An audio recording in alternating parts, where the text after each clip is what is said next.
कैसे हैं आप? उम्मीद करता हूँ जहां भी होंगे अपनी अपनी फैमिली के साथ प्यार मोहब्बत के साथ रह रहे होंगे। हम भी आपके अपने ही हैं, हमसे भी प्यार मोहब्बत दिखाते जाइएगा।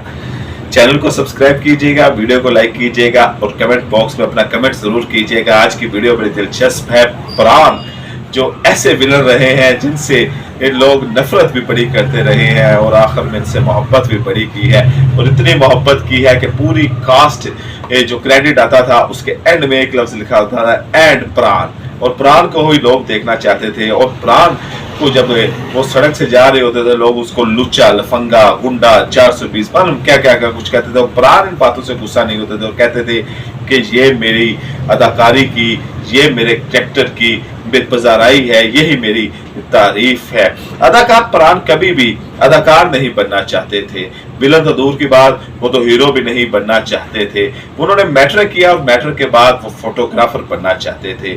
फोटोग्राफर के लिए उन्होंने एक अदारे में दाखिला भी लिया ताकि वो प्रोफेशनल फोटोग्राफी सीख सकें। उन्होंने शिमला भेजा, शिमला से फिर ये दिल्ली आ गए और दिल्ली से फिर ये लाहौर आ गया। लाहौर में एक फोटोग्राफर स्टूडियो में ये एक काम करने लगे। रात का खाना खाने के बाद अदाकार प्राण का एक शुगर होता था। वो एंटरटेनमेंट के लिए पान की दुकान पे जाते थे जहां पर वो पान और सिगरेट खाते थे।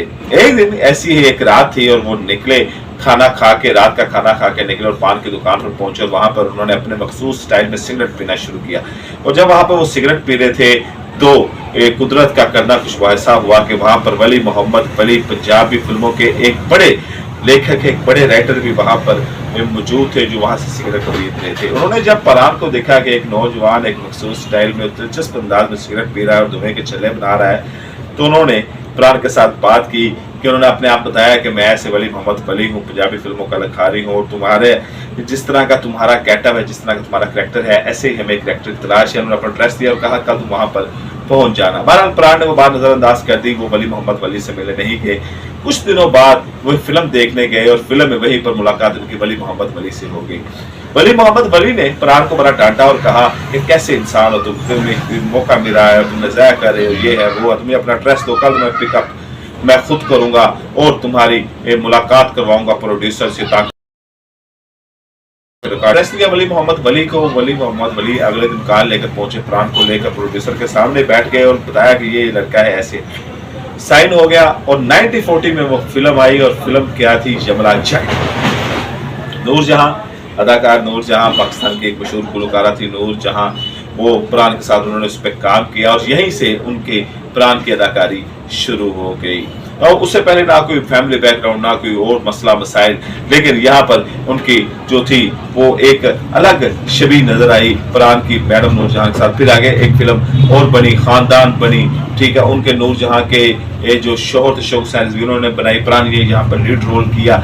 1942 से 1946 तक तकरीबन 22 फिल्में इन्होंने एक कर ली। अब 1946 के बाद 1947 आ गया। प्राण लाहौर में ही काम कर रहे थे, लेकिन वो पार्टीशन के जो मसाइल हैं वो शुरू हो गए। तो उन्होंने अपनी बीवी और बच्चे को दिल्ली, इंदौर वहाँ पर भेज दिया। इंदौर वहाँ पर भेजा, दिल्ली में। इंदौर से वापस ये दिल्ली आए थे, लेकिन लाहौर से जब उन्होंने भेजा तो वो इंदौर में भेजा कि यहाँ पर जो हालात है थोड़े से बिगड़ रहे हैं, तुम वहां पर चले जाओ। अब 10 अगस्त को एक खत मिलता है प्राण को और कहा जाता है कि तुम्हारे बच्चे की सालगिरह है और तुम वहां पर नहीं आओगे तो ये सालगिरह नहीं मनाई जाएगी। तो प्राण फिर अपना रफ्ते सफर बांधते हैं, इंदौर के लिए ट्रेन में बैठते हैं, वहां पहुंच जाते हैं, बर्थडे सेलिब्रेट करते हैं। लेकिन सुबह जब उठते हैं न्यूज़पेपर पढ़ते हैं तो चल बिगड़ गए हैं, दूसरे दंगा फसाद शुरू हो गए हैं, मार कुटाई लड़ाई झगड़े शुरू हो गए हैं। तो प्राण वहीं पर ही मसूल होकर बैठ जाते हैं और एक बड़ा एक होता है, हिंदुस्तान अलग हो जाता है, पाकिस्तान अलग हो जाता है, दरमियान में सरहद की लकीरें खिंच जाती है, पार्टीशन हो जाती है। तो प्राण का एक नया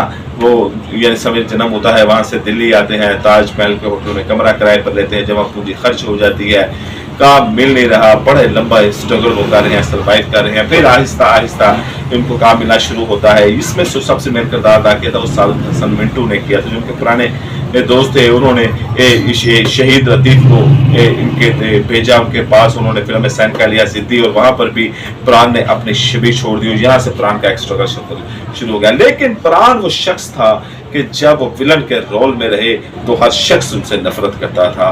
बच्चे अपनी माओ की गोद में छुप जाते थे, बच्चे अपनी माओ के आंचल में छुप जाते थे। प्राण नाम नहीं रखा जाता था, प्राण के खानदान में ये पाबंदी लगा दी गई थी कि प्राण नाम कोई नहीं रखा जाएगा। प्राण अपने एक दोस्त के साथ मिलने गए, दोस्त उनको एक ऑफिस से अपने एक घर ले गया, और जब घर में ले गया तो वहाँ पर खाने की टेबल के ऊपर प्राण भी बैठ गए, उनके दोस्त भी बैठ गए, और प्राण के दोस्त की बहन भी बैठ गई, माँ भी बैठ गई, और फैमिली मेंबर भी बैठ गए। और जब खाना शुरू हुआ तो सब ने वहाँ पर मौजूद टेबल पे प्राण को देखा तो सब वो टेबल से उठकर चले गए। प्राण ने इस बात को महसूस नहीं किया, लेकिन जब वो वापस घर आ गए तो प्राण के दोस्त ने प्राण को फोन किया और कहा कि मेरी पूरी फैमिली नाराज हो रही है कि तुम्हारा उठना बैठना ऐसे बदमाश दफंगे और लोफर लोगों के साथ है। ये प्राण की लग रही, हालांकि हकीकत में प्राण एक नहायत नफीस, एक सुलझे हुए और शरीफुल नफ्स किस्म के वो आदमी थे कि जिनसे कभी इंतजार से कभी किसी को नुकसान नहीं पहुंचा, लेकिन अदाकारी में उनसे हर शख्स उनके साथ नफरत करता था। पूरे हिंदुस्तान में कोई ऐसा शख्स नहीं था जो प्राण के साथ नफरत नहीं करता था। फिर प्राण ने थोड़ा सा अपना बदला, कॉमेडी रोल में आ गया, लेकिन ये कॉमेडी रोल से पहले की बातें हो रही हैं कि प्राण नाम के साथ लोगों को नफरत हो गई थी, प्राण की शक्ल के साथ नफरत हो गई थी। और जब प्राण के स्क्रीन पे आता था तो लोग आवाज़ें कसने शुरू होते थे। तो वही प्राण अगर सामने नजर आ जाता था, किसी शॉपिंग मॉल में नजर आ जाता, किसी रेस्टोरेंट में नजर आता, किसी सड़कों में नजर आता, तो प्राण के ऊपर लुच्चे, लफंगे, बदमाश, गुंडे और ऐसी ऐसी जो थी वो आवाज़ें कसी जाती। प्राण एक ऐसा शख्स था कि हिंदुस्तान में हर शख्स उनसे नफरत करता था, लेकिन फिर आहिस्ता आहिस्ता उन्होंने जब एक कॉमेडी के रोल में आए और लोगों को समझ आनी शुरू हो गई कि ये सिर्फ एक फिल्म था, तो फिर लोगों ने मोहब्बत भी बड़ी की प्राण के साथ। लोग हीरो को कम इंतजार किया जाता था और प्राण का इंतजार वहां पर ज्यादा किया जाता था। जंजीर, फिर उसके बाद अमर अकबर, एंथनी, उसके बाद शराबी फिल्म में अमिताभ बच्चन के साथ जो उन्होंने किरदार किया, और यही प्राण थे जो अमिताभ बच्चन को, जिन्होंने जंजीर के लिए प्रकाश मेहरा को कहा था कि आप इस लड़के को ट्राई करें। जब प्रकाश मेहरा को बड़े बड़े लोगों ने जवाब दे दिए थे, राजकुमार ने जवाब दे दिए थे, बड़े बड़े लोगों ने जवाब दिए थे, तो ये प्राण थे जो अमिताभ बच्चन को जंजीर में लेकर आए थे। बहरहाल एक ऐसा विलन जिसे हर कोई नफरत करता था, लेकिन फिर आखिर में हर कोई उससे मोहब्बत भी करता था। आपसे मुलाकात अगली वीडियो की। प्राण के मतलब कोई बात है तो आप कमेंट बॉक्स में जरूर बताइएगा। मैं आपसे अगली वीडियो में मिलूंगा।